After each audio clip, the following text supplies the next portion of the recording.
Hello నమస్కారం అండి, మీ పేరు? నా పేరు లావణ్య అండి. ఓకే లావణ్య గారు, మనతో పాటు గురువు గారు ఉన్నారు, మాట్లాడండి.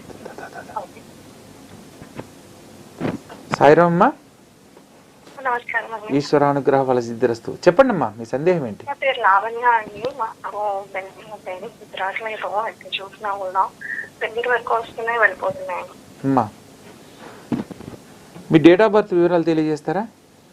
22 నవంబర్ కొంచెం గట్టిగా చెప్తారా అండి? 22 నవంబర్ 1988 అండి. 22 నవంబర్ 1998. 1988. అవునండి. ఓకే, పుట్టిన స్థలం అండి? హైదరాబాద్. ఓకే, ఏ సమయంలో పుట్టారో గుర్తుందా? Morning 5:43 AM. Okay, morning 5:43 AM. అవునండి. ఓకే, మీ సమస్య ఏంటో చెప్పండి. అని ఒక 2 years నుంచి సంబంధాలు చూస్తున్నారు కానీ దగ్గర వరకు వచ్చి వెళ్ళిపోతున్నాయి. అమ్మా, మీ యొక్క పూర్తి పేరు ఒకసారి తెలియజేస్తారమ్మా? నా పూర్తి పేరు లావణ్యనే అండి, ఇంకేం లేదు.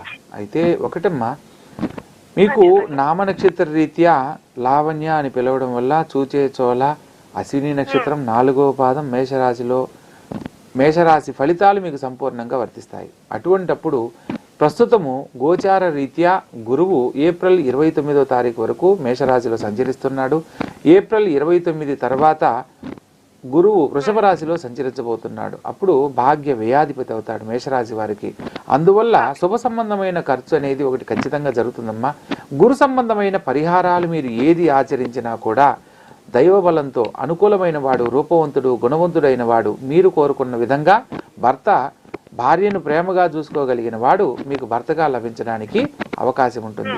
మీరు చేయవలసిందల్లా గురు సంబంధమైన ఆలయ సందర్శనం, అంటే మీ ఇంటి దేవత కానీ లేదా గురువుగా భావించే షిరిడీ సాయిబాబా కానీ, దత్తాత్రేయ స్వామి కానీ, రాఘవేంద్ర స్వామి కానీ, లేదా అవధూత సాంప్రదాయంలో ఎవరైనా సరే మీకు వంశపారంపర్యంగా కానీ, లేదా అంటే ఇంట్లో పెద్దవాళ్ళ దగ్గర నుంచి ఆచరిస్తున్న దైవం ఎవరైతే ఉంటారో వాళ్ళను కులగురువు, కులదైవం అంటారు.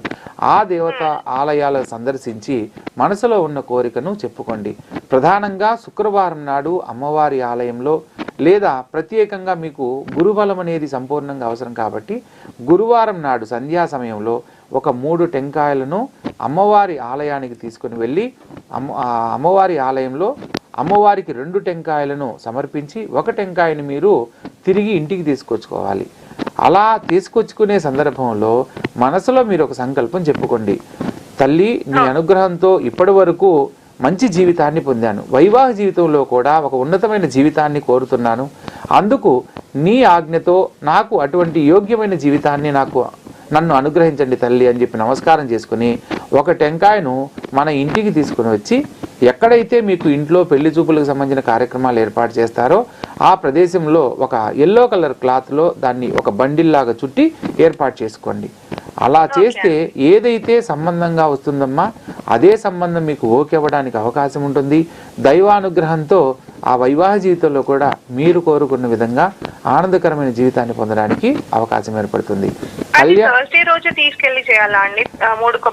అవునమ్మా, అవును, అవునమ్మా. సాటర్డే లక్ష్మీ వారం అని అంటారు. అది అవ్వట్లేదు అంటే ఒక 1.5 year నుంచి ఓకే అంటున్నారు, మళ్ళీ వద్దు అంటున్నారు. అది ఏమైనా అయ్యే ఛాన్సెస్ ఉన్నాయి? తప్పకుండా మీకు అదే సంబంధం కావాలి, అది మీకు మంచి సంబంధంగా కనుక అనిపిస్తే కింద స్క్రోల్ అవుతున్న నా నెంబర్కి నేరుగా కాల్ చేయండి అమ్మా. నేను మీకు కొన్ని వివరంగా తెలియజేస్తాను. ఎందుకంటే లైవ్ ప్రోగ్రామ్ కాబట్టి ఇక్కడ అన్ని విషయాలు చెప్పడానికి కుదరదు. మీకు వివరంగా తెలియజేయడానికి ప్రయత్నం చేస్తాను. ఓకే అండి లావణ్య గారు, థ్యాంక్స్ ఫర్ కాలింగ్.